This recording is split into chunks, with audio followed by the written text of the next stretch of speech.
Hello guys, कैसे हैं आप लोग। ये वीडियो में बताऊंगा आपको कि CFM एग्ज़ाम के पहले आपको कैसे रिवाइज करना है। नंबर वन, आपको जो मेरे नोट्स हैं उसमें मैंने जर्नल एंट्रीज सारे के सारे अलग से दिए हैं, सारे फॉर्मूलेज अलग से दिए हुए हैं। तो आपको सबसे पहले journal entries and formulas revise करने हैं। कोशिश करना है कि 2 बार आप उसको मिनिमम रिवाइज करो, बहुत ज़्यादा टाइम आपको नहीं लगेगा। ठीक है।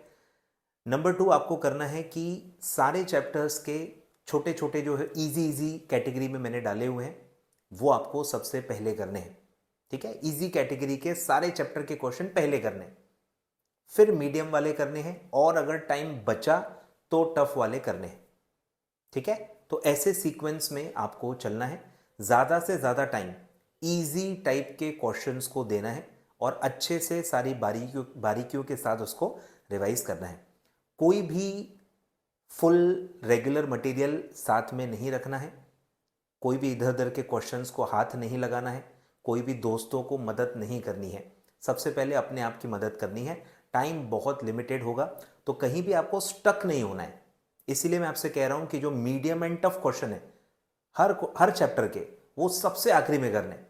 क्योंकि अगर आपने गलती से भी कहीं स्टक हो गया, एक एक क्वेश्चन में कब एक एक घंटा निकल जाता है आपको पता नहीं चलेगा। Consolidation, cash flow statement, pro rata, बहुत सारे ऐसे एरियाज हैं जहां पे आप स्टक हो सकते हो, और स्टार्टिंग में आपको स्टक नहीं होना है। आपका आधा आधा सिलेबस रिवाइज करना रह जाएगा, इतना सीरियस कॉन्सिक्वेंस इसका हो सकता है। तो इस सीक्वेंस को बहुत इंपॉर्टेंट है कि उसी सीक्वेंस में आप फॉलो करो। सारे चैप्टर के मिनिमम जो इजी क्वेश्चंस हैं वो कंप्लीट करना सबसे प्रायोरिटी आपकी होनी चाहिए। इसमें कोई भी गलती बर्दाश्त नहीं होगी। अब आते हैं कि पेपर क्या सीक्वेंस में आपको अटेम्प्ट करना है। तो ऐसा नहीं है कि पार्ट ए पहले ही करना है, पार्ट बी पहले ही करना है, या मतलब पूरा पार्ट एक साथ एक ही बार में लिखना है, ऐसा ज़रूरी नहीं होता है। आप कोई भी सीक्वेंस में पेपर को अटेम्प्ट कर सकते हो। तो क्वेश्चन 1 एंड क्वेश्चन 5 ये पहले सॉल्व नहीं करने हैं।